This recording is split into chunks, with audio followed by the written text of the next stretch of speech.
하나님께서 죄인들을 구원하시고 각 구원한 그리고 은혜를 입은 각 개인들을 성도라 부르시고 그 성도들을 모으셨습니다. 그렇게 모아진 공동체를 교회라 부르죠. 하나님께서 그렇게 교회를 세우시고는 그 교회로 하여금 뭘 하게 하시죠? 다시 죄인들을 불러 구원의 은혜를 누리게 하고 하나님의 말씀을 지키도록 가르치는 제자 삼는 일들을 하게 하십니다. 왜 이 일을 하게 하시죠? 에베소서 4장 12절 읽어보겠습니다. 이는 성도를 온전하게 하여 봉사의 일을 하게 하며 그리스도의 몸을 세우려 하심이라. 아멘. 뭘 하게 한다고요? 봉사의 일. 봉사하며 살도록. 누구를 봉사? 누구를 위해? 주님을 위해. 주님이 맡기신 일들을 봉사함으로 행하며 살도록. 궁극적으로는 그리스도의 몸이 세워지도록. 자, 그렇다면 죄인들을 불러서 구원의 은혜를 주셔서 성도라 부르시고 하나님 자녀 되게 하시고 교회로 부르신 것, 이건 봉사의 일을 하게 하시기 위한 거니까 모든 성도들에게는 뭐가 부여된 거예요? 일이 부여되어 있어요. 다시 말하면 일을 하게 하시려고 하나님이 우리에게 구원의 은혜를 베푸셨다는 겁니다. 하나님의 계획이 처음부터 우리가 알 수 없는 영원전부터 완전하신 지혜와 지식으로 계획을 하신 거잖아요. 그 계획 속에 우리 한 사람 한 사람의 인생에 대한 계획이 있는 거죠. 하나님께서 계획을 세우시고 우리 각자를 향한 계획으로 그 하나님이 세운 계획을 이루어 가도록 하신다는 겁니다. 그러므로 하나님의 구원하심의 은혜를 알고 내가 그렇게 하나님 앞에 성도가 되었다는 사실을 안다는 말은 나를 향한 하나님의 계획이 있고 그 계획을 이루어 가도록 내게 봉사의 일을 하게 하신다라고 하는 것을 인정한다는 말과 같은 겁니다. 우리에게 어떤 일이 있습니까? 하나님이 내게 부여하신 일은 무엇입니까? 내가 맡은 일은 어떤 겁니까? 다양한 일들을 우리가 하고 삽니다. 그렇죠? 네. 어제까지 어쩌면 오늘도 일해야 할지도 모릅니다. 왜 일을 하고 있죠? 하나님이 내게 하나님의 계획에 따라 맡기셨기 때문에 일합니다가 되어야 해요. 그런데 왜 일하십니까? 이렇게 물으면 아휴, 목구멍이 포도청이어서 먹고 살자고 하는 거 아니겠습니까? 이렇게 말을 해요. 근데 그 말을 일반적인 사람들도 하지만 열심히 주 안에서 살아가는 신앙생활을 하고 있는 성도들도 그 말을 한단 말이죠. 먹고 살기 위해 일하는 것은 저주였습니다. 창세기 3장 19절 읽어볼까요? 내가 흙으로 돌아갈 때까지 얼굴에 땀을 흘려야 먹을 것을 먹으리니 내가 그것에서 취함을 입었음이라. 너는 흙이니 흙으로 돌아갈 것이니라 하시니라. 아멘. 범죄하기 직전 아담과 하와는 어떤 상황이었나요? 하나님이 베풀어 놓으신 것들을 다 마음껏 원하는 대로 누리며 살면 됐습니다. 먹고 살기 위해 무엇을 해야 할까 고민하지 않는 상태였습니다. 범죄했죠? 하나님이 예비해 놓은 누리기만 하면 되는 처소였던 에덴에서 쫓겨나서 이제는 뭐예요? 먹고 살기 위해 땀을 흘려야 하는 상태가 된 겁니다. 그러니까 먹고 살기 위해 일하는 것은 하나님의 저주 아래 놓여 있는 겁니다. 그럼 먹고 살기 위해 일하면 안 되는 건가요? 그게 아니라 예수 그리스도의 은혜를 입은 성도들은 이제 일이 어떤 개념으로 바뀌었냐 하면 하나님의 영광을 나타내는 도구가 되고 근본적인 목적이 달라진 거죠. 우리 지난주에 말씀 기억하시죠? 먹든지 마시든지 무엇을 하든지 먹고 살기 위해 하라. 잘 먹고 살아야 되면 열심히 일하라. 그게 아니고 하나님의 영광을 위하여 하라. 그러니까 예수 그리스도 안에서 이제는 구원의 은혜를 누린 성도가 되는 순간 저주받은 자로 사는 것이 아니라 은혜를 누리는 자로 사는데, 은혜를 누리는 자로 산다는 것은 똑같은 상황에 내게 주어진 일은 내가 선택해서 내가 결정해서 내가 하는 일일 수 있으나 그것이 구원의 은혜를 베푸신 하나님이 내게 맡기신 일이라고 하는 사실. 왜냐하면 내 인생 계획 전체를 주관하시는 이가 하나님이시니까 맡기신 일이라고 하는 사실을 인정하고 고백하면서, 그래서 그 일을 통해 하나님의 영광을 어떻게 하면 드러낼까? 하나님은 이 일을 통해 무엇을 하기를 원하시는가를 생각하게 되어서 저주받은 자로 살아 일하는 것이 아니라 하나님의 영광을 선포하는 은혜 가운데 거하는 자로 일을 하며 살게 되는 것입니다. 자, 이것이 구원의 은혜를 아는 성도들이 하나님 앞에 드리게 되는 마땅한 고백입니다. 이것을 잘 정리해 놓은 말씀이 마태복음에 있습니다. 한번 읽어보죠. 마태복음 6장 25절부터 33절입니다. 자, 같이 읽습니다. 그러므로 내가 너희에게 이르노니 목숨을 위하여 무엇을 먹을까 무엇을 마실까 몸을 위하여 무엇을 입을까 염려하지 말라. 목숨이 음식보다 중하지 아니하며 몸이 의복보다 중하지 아니하냐. 공중의 새를 보라. 심지도 않고 거두지도 않고 창고에 모아들이지도 아니하되 너희 하늘 아버지께서 기르시나니 너희는 이것들보다 귀하지 아니하냐. 너희 중에 누가 염려함으로 그 키를 한 자라도 더 할 수 있겠느냐. 또 너희가 어찌 의복을 위하여 염려하느냐. 들의 백합화가 어떻게 자라는가 생각하여 보라. 수고도 아니하고 길쌈도 아니하느니라. 그러나 내가 너희에게 말하노니 솔로몬의 모든 영광을 얻어 입은 곳이 이 꽃 하나만 갖지 못하였느니라. 오늘 있다가 내일 아궁이에 던져지는 들풀도 하나님이 이렇게 입히시거든.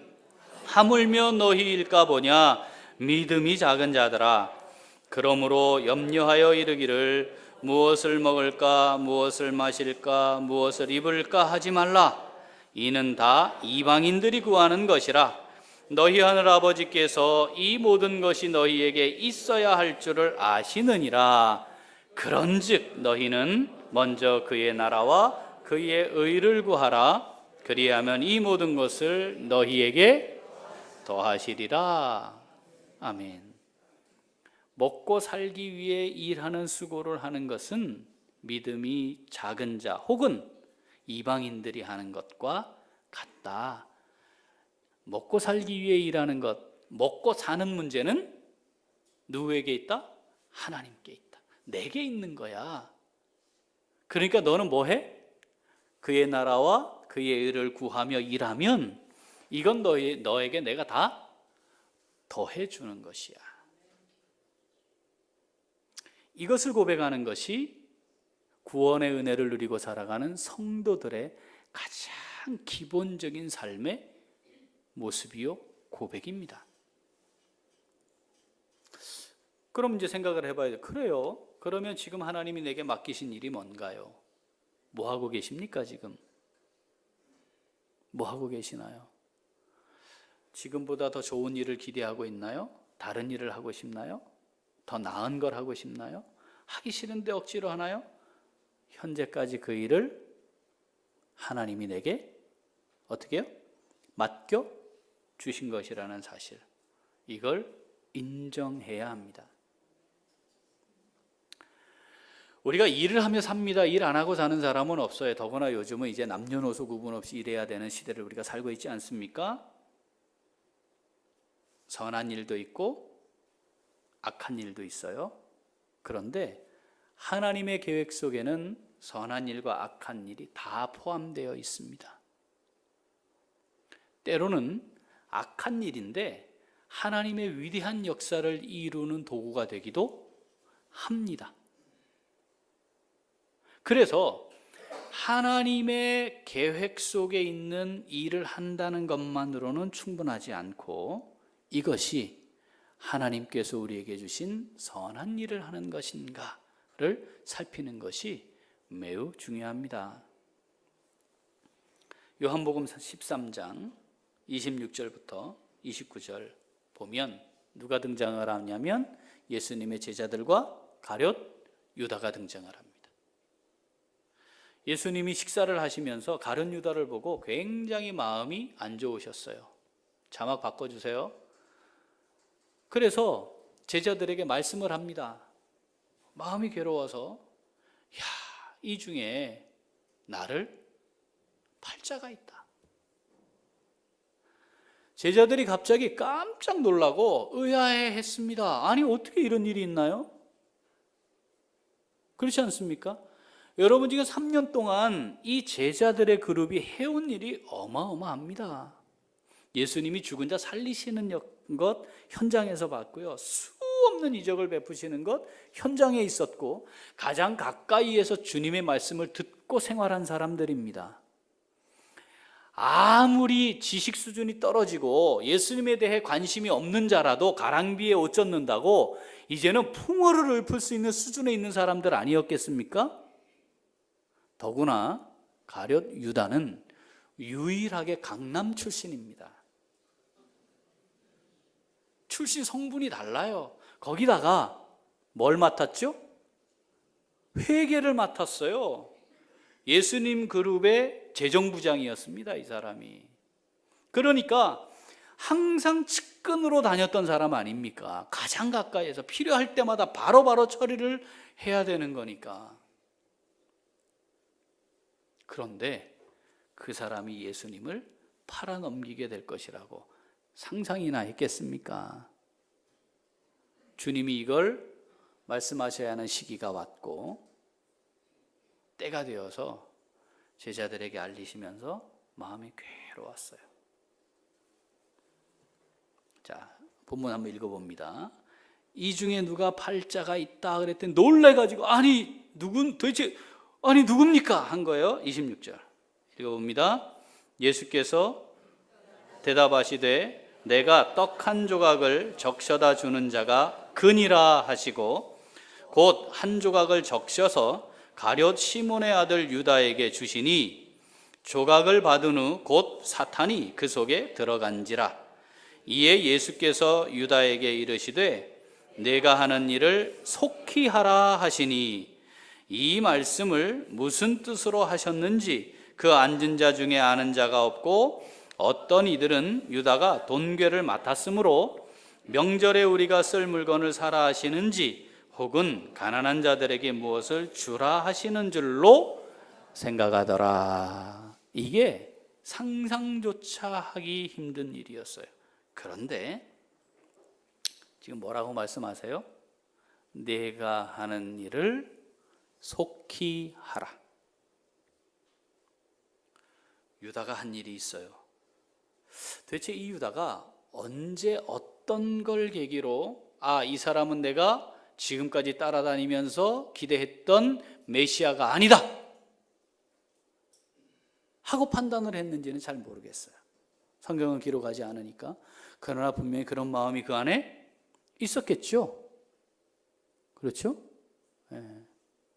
우리가 인생을 살면서 나를 반대하는 사람이 있다는 사실 때문에 많은 걸 생각하고 나를 돌아보아야 하기도 하지만 반대자가 있다는 것 자체만으로 내게 문제가 있다고 꼭 생각할 필요는 없습니다. 예수님도 그러했으니까.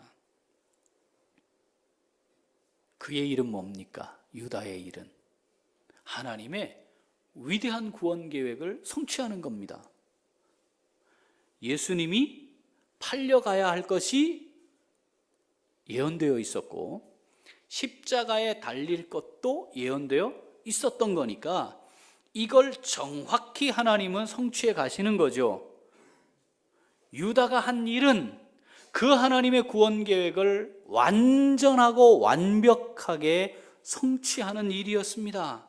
그런데 악한 일이었던 거죠. 유다 스스로 정당성이 있었을까요? 없었을까요?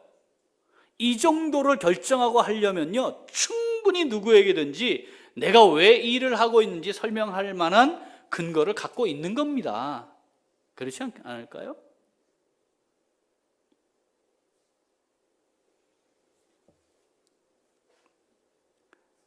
내게 부여된 일이 무엇인지 살피는 것은 굉장히 중요하고 내가 지금 무슨 일을 하고 있는지 아는 것도 굉장히 중요합니다. 뭔가 하고 있는 것만으로, 열심히 하고 있는 것만으로는 충분하지 않습니다. 무슨 일을 하고 있는가? 이 일의 의미는 뭔가를 살피는 것이 중요합니다. 하나님이 내게 맡기신 일이 있습니다. 인정하십니까? 하나님이 내게 맡기신 일이 있습니다. 인정하십니까? 그 일을 하는 것이 성도의 본분입니다. 내가 인정하면 있고 인정하지 않으면 없어지는 게 아닙니다. 하나님이 우리 모두에게 다 맡기신 일이 있는 겁니다. 그걸 위해 우리를 구원하시고 그걸 위해 우리를 부르시고 그걸 위해 우리를 교회로 모으시고 그걸 위해 다시 세상을 향해 우리를 보내시는 겁니다. 나의 일, 내게 맡겨진 일, 이걸 확인하는 것이 매우 중요합니다. 자, 그런데 하나님은 이렇게 계획을 하시고 일을 맡기시면서 일을 잘 했을 때, 맡긴 일을 잘 감당했을 때 어떻게 하시죠? 많은 은혜와 큰 은혜와 복을 준비해 놓으시고 예비해 놓으시고 이 땅을 살아가는 동안에도 그걸 충만하게 누리게 하시고, 그렇죠? 영원한 썩지 않고 더럽지 않고 쇠하지 아니하는 기업으로 갚으시겠다 약속하셨습니다. 이 땅을 살아가는 동안 하나님이 예비하신 은혜와 복을 누리는 삶을 사는 비결이 뭐냐? 그 비결이 뭐예요? 하나님이 내게 맡겨주신 일이 있다는 사실을 인정하고 그 맡겨주신 일을 잘 감당하는 것이 그 은혜를 누리는 삶의 비결입니다. 하나님께서 내게 맡기신 일이 있음을 인정하고 고백하면서 그 일을 잘 감당해 갈 수 있는, 그래서 하나님이 예비하신 은혜와 복을 충만하게 누리며 살아갈 수 있는 우리 모두가 될 수 있기를 소원합니다. 자, 그런 성도들의 삶은 어떠한 것인가? 오늘 말씀을 함께 나누고자 합니다. 자, 이 삶의 비결을 기억하고 살아가는 성도의 삶은 어떻습니까? 자, 첫째. 다시 한번 첫째. 여러분, 어떤 일입니까? 나의 일은? 나의 일은 어떤 일입니까? 정성진 간사님, 그대의 일은 뭡니까? 그대 어떤 일을 하시나요? 이렇게 질문했어요. 답은?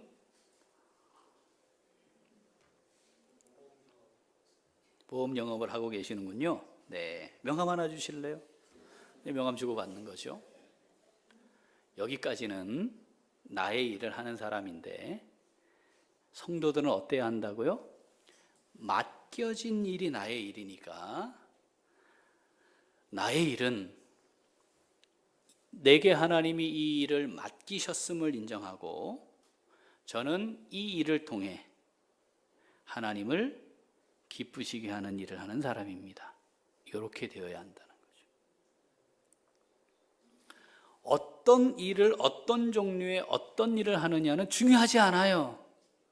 정말 하나님께는 중요하지 않습니다. 그죠? 왜냐하면 하나님이 정하신 거니까. 각각 우리에게 가장 좋은 것으로 준비하셔서 맡기시는 거기 때문에. 그런데 이 하나님을 신뢰하지 않는 못된 사람들이 있어요. 뭐 하죠? 땅에 파묻어 두잖아요. 그러면서 뭐라고 해요? 주인을 비난합니다. 심지 않으면서 거두는 아주 악한 사람이라고. 이 사람은 누구는 5달란트 주고 누구는 2달란트 주고 누구는 1달란트 주는 건 주인 마음이고, 그만큼 받을 만큼 감당할 만큼이기에 주는 것이고, 각각 다르지만 그 사람이 감당하기에 충분한 것, 가장 좋은 것을 하나님이 맡기시는 거 아니겠습니까? 이게 인정되어야 합니다. 그렇죠? 그래서 지금 이 일은 나의 일인데 하나님께서 내게 맡기신 일입니다 라고 하는 게 고백되어야 돼요. 오늘 하루를 시작하면서 하나님 제게 일을 맡기셨습니다. 제가 고객들을 응대해야 하고 또 새로운 고객들을 유치하고 이런 일을 합니다. 그런데 하나님 이게 내게 맡기신 일인 줄 믿고 하나님을 기쁘시게 하는 선한 일이 될 수 있도록 하나님 제게 성령으로 기름 부어주시고, 오늘 하루 마감할 때에 그렇게 고백하는 오늘 복된 날로 살게 하옵소서. 맡겨진 일이 나의 일인 겁니다. 그런데 이 사실을 인정하는 성도들이 그리 많지 않습니다. 그리 많지 않는 것이 정상입니다. 왜 그럴까요?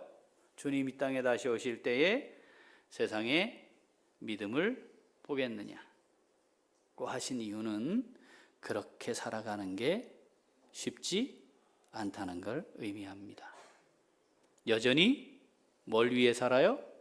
먹고 살기 위해 살고 일하는 거죠. 만약 지금 주님이 너의 일을 하라, 너의 일을 해 라고 말씀하시면 네 주님 맡겨주신 그 일, 제 일을 하겠습니다. 여러분 이렇게 고백할 수 있겠습니까? 그런 마음으로 그 일을 하며 오늘 하루를 살고 있나요? 네 주님 부족하지만 제게 맡겨주신 그 일 제가 감당하겠습니다. 오늘도 그렇게 살겠습니다. 이렇게 고백할 수 있는지 살펴야 합니다. 주님께서 이것을 정확하게 보여주셨죠? 요한복음 17장 4절 읽어봅니다. 아버지께서 내게 하라고 주신 일을 내가 이루어 아버지를 이 세상에서 영화롭게 하였사오니. 아버지께서 내게 하라고 주신 일, 주님이 이 땅에 오셔야 하는 이유였습니다. 내가 너에게 이 일을 하도록 하기 위해 너를 보낸다, 이거 아니었습니까? 내가 너에게 이 일을 통해 나의 일을 이루어가기 위해 너를 불렀다, 그리고 너를 세상에 보낸다. 이게 하나님이 우리를 향해 주시는 말씀이란 말이죠.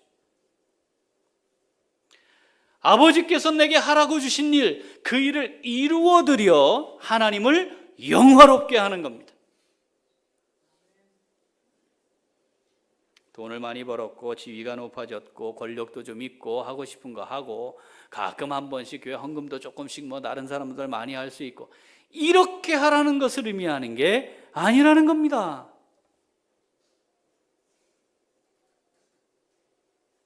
그러면 하나님을 영화롭게 하는 것이 아니고 하나님 제게 하라고 하신 이 일을 제가 감당하였습니다. 그러면 하나님이 영광을 받으시는 거다, 이 말입니다. 요한복음 19장 30절 같이 읽죠. 예수께서 신포도주를 받으신 후에 이르시되 다 이루었다 하시고 머리를 숙이니 영혼이 떠나가시니라. 다 이루었다. 아버지께서 내게 하라고 하신 일이 뭔지 정확히 알고 있었기 때문에 마지막에 다 이루었다라고 말씀하실 수 있는 겁니다. 그리고 그 삶의 여정이 아버지께서 내게 하라고 하신 그 일을 감당하는 것이었다라는 것을 선언하는 거죠. 얼마나 더 이 땅에 발을 딛고 살 수 있을까요? 울산에서 출발한 유류 물자를 실었던 트럭 사건, 창원 가다가 기억하시죠? 보셨죠? 하여튼 요새는 뒤에 오는 차가 아주 위험합니다. 이제 뒤를 보고 다녀야 돼요. 자, 오늘을 살고 있습니다. 내일 우리 겁니까? 아닐 거잖아요, 진짜로. 그죠? 얼마나 더 부장돼 있습니까? 아닐 거잖아요. 내게 하라고 하신 일을 감당하고 살아야, 오늘 그 일을 이루는 삶을 살아야 하나님 앞에 언제 설지 모르는데 그 섰을 때 하나님, 제가 그 일 감당하다 왔어요. 제가 많이 부족했는데 하나님 은혜 주셔서 그 감당하다 왔어요. 이렇게 고백할 수 있을 거 아닙니까? 하나님, 잘 먹고 잘 살려고요, 저 열심히 했거든요. 그래서요, 집도 몇 채고요, 돈도 뭐 어려움 없이 제가 갖고 있고요, 땅도 좀 있고요, 하고 싶은 거 할 수 있고요, 자식들도 잘 키웠고요, 저 그러고 왔어요. 야, 내가 너한테 하라고 한 일은 뭐냐 그럼?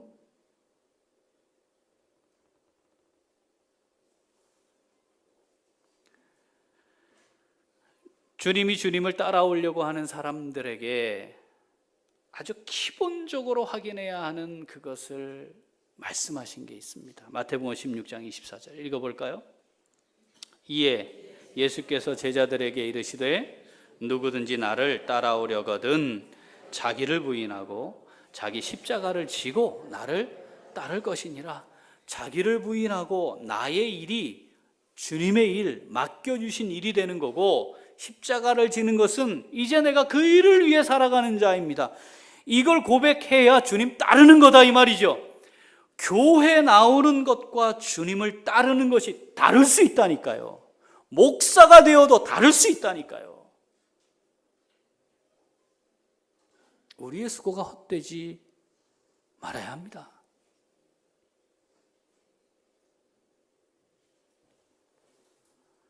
이것을 정확하게 보여주었던 인물이 있습니다. 당시 예언된 메시아입니까? 그리스도입니까? 이거를 질문을 받을 만한 위대한 영향력 있는 사역자였습니다. 종교 지도자, 당시 유대 지도자들이 다 그렇게 생각을 했고, 심지어는 당시 세워진 왕까지 이 사람을 두려워했어요. 함부로 못했어요. 누굽니까? 세례 요한입니다.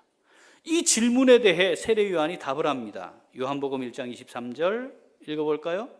이르되 나는 선지자 이사야의 말과 같이 주의 길을 곧게 하라고 광야에서 외치는 자의 소리로라 하니라. 내가 누군지 압니까? 나는 오실 주를 예비하는 자입니다. 이게 정확했단 말이죠. 이쯤 되면 궤도를 이탈할 수 있어요. 모든 사람들로부터 인정받는 위치에 딱 올라가면 목이 뻣뻣해지고 지가 누군지 헷갈리죠. 내가 가진 것만큼 인정받고 싶어하는 마음이 들지 않겠습니까? 그런데 세례 요한 정확했습니다.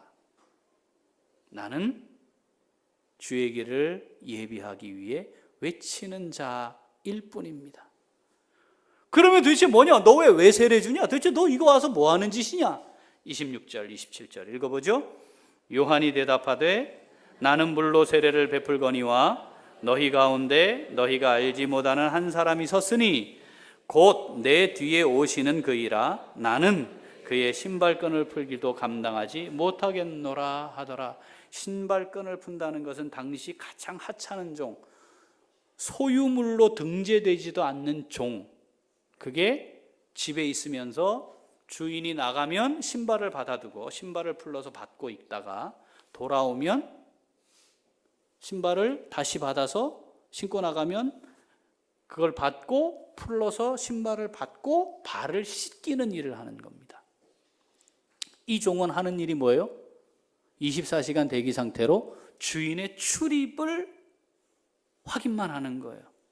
이 종은 값으로도 매기지 않는 종입니다. 그냥 동네 나가가지고 짐승처럼 취급받는 사람 그냥 데려다가 먹여주고 재워주면서 일을 시키는 거예요.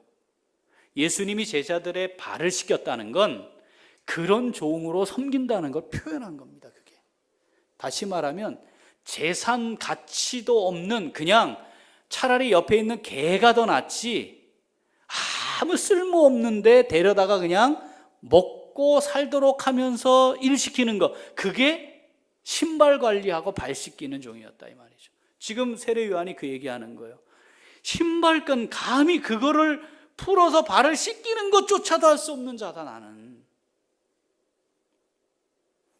하나님께로부터 맡겨진 일이 무엇인지 정확하게 알고 있고 그걸 고백하는 겁니다. 개인적으로 내게 맡기신 일 어떤 겁니까? 교회를 위해서 내게 맡기신 일은 어떤 겁니까? 여러분 무슨 일 하고 있습니까? 돈 버는 일 하고 있습니까? 먹고 사는 일 하고 있습니까? 저주입니다. 하나님의 구원의 은혜를 아는 성도로 살아가면서 여전히 저주 가운데 있기를 원하십니까? 그건 열심히 땀 흘려 수고하고 이래서 뭐를 벌 수 있을지는 모르지만 하나님이 주시는 은혜를 누리는 삶을 사는 건 불가능해진다는 걸 기억해야 합니다. 하나님이 내게 맡기신 일로 나의 일을 할 수 있는 이 비밀, 이 놀라운 비밀, 구원의 은혜를 누리는 성도만이 아는 이 비밀, 우리에게는 열려졌고 우리에게는 알려진 바 되었으니 이 은혜를 누리며 살아가는, 예비된 은혜와 복을 누리는 충만한 삶을 누릴 수 있는 우리 모두가 될 수 있기를 소원합니다. 둘째, 다시 한번 둘째, 자, 맡겨주신 일을 나의 일로 하며 삽니다. 그죠? 자, 하나님이 예비하신 은혜와 복을 누리는 삶의 비결, 그 맡은 일에 충성하는 겁니다. 하나님 내게 맡기셔서 제가 맡은 자가 되었습니다. 제가 충성하겠습니다. 부르심을 받아서 몸된 교회 지체가 되었습니다. 여러분 우리에게 맡겨진 일이 뭡니까? 이 땅에 하나님 나라의 백성이 되게 하셨습니다. 그리고 세상에 다시 보냄을 받았습니다. 하나님이 내게 맡기신 일은 뭡니까? 구원의 은혜를 누렸을 때 하나님의 은혜가 막 뜨거울 때는 내가 주를 위해 살겠습니다. 주님을 위해 제가 뭐든지 하겠습니다. 주여 저를 살리셨으니 정말 주님을 위해 제 평생을 드리겠습니다. 막 이렇게 했을 때가 있을지 몰라요. 그냥 감사하고 은혜가 있던 시기들이 있었을지 몰라요. 그 마음 여전합니까?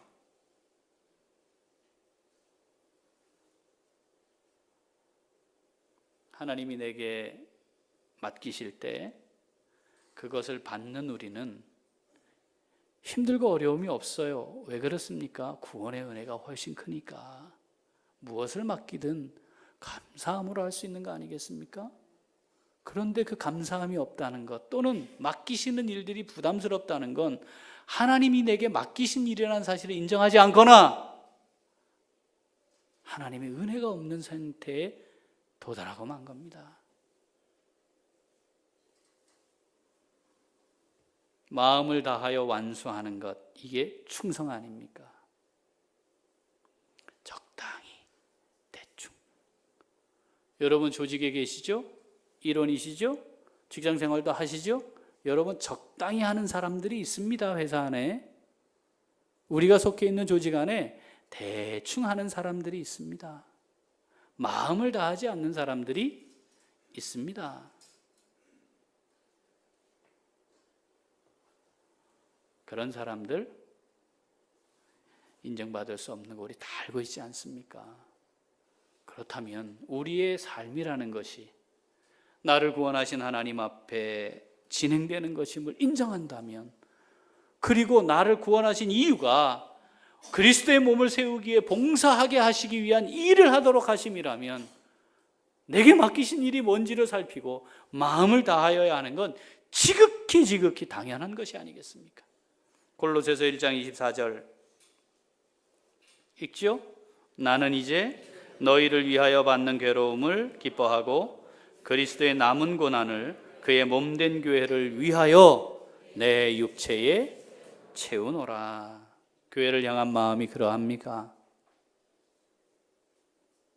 우리를 교회로 부르셨는데 교회를 향해 내가 가지고 있는 마음이 이러합니까? 먹고 살기 힘들어서요. 아유, 제게 여력이 없어요. 아유, 너무 바빠요. 그리스도의 남은 고난과 내 몸에 채워야 할 몸된 교회의 일은 그건 뭡니까?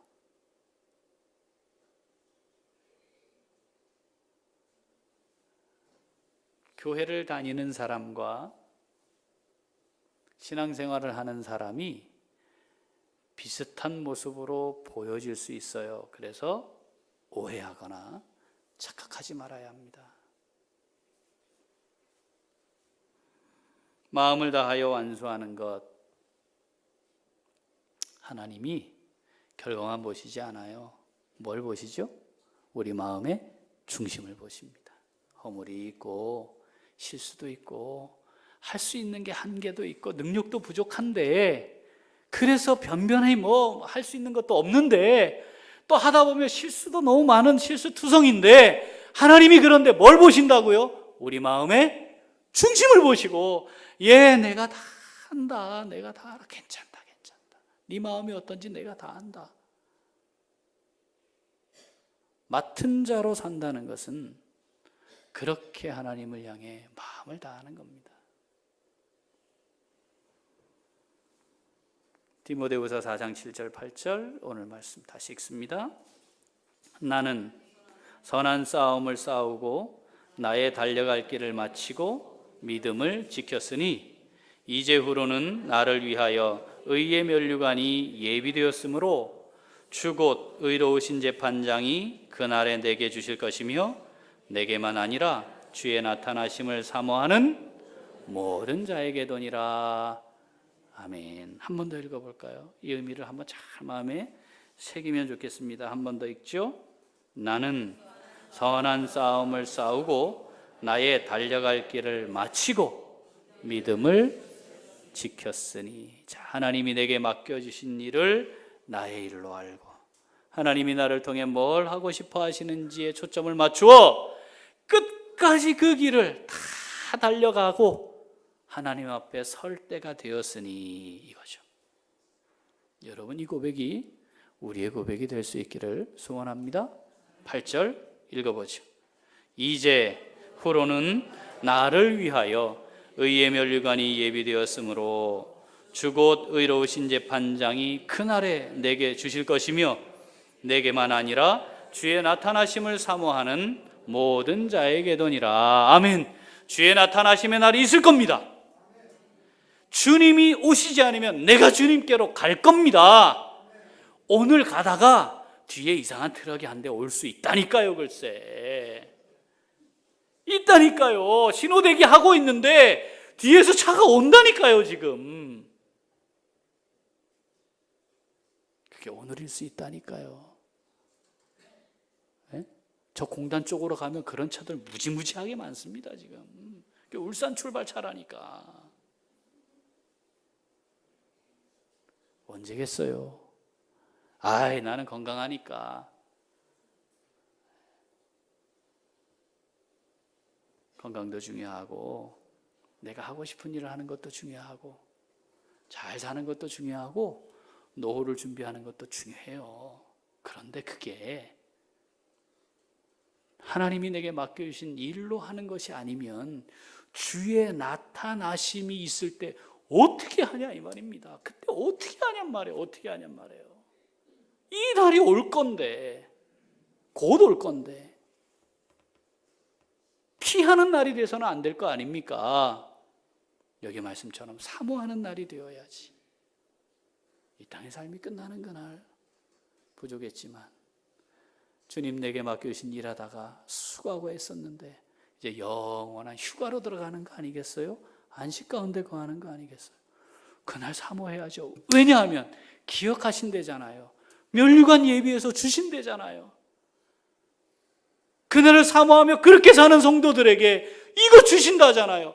영원한 기업과 상급 주신다잖아요. 이걸 사모하며 살아야 하지 않겠습니까? 그때만 주시고 끝난답니까? 아니란 말이죠.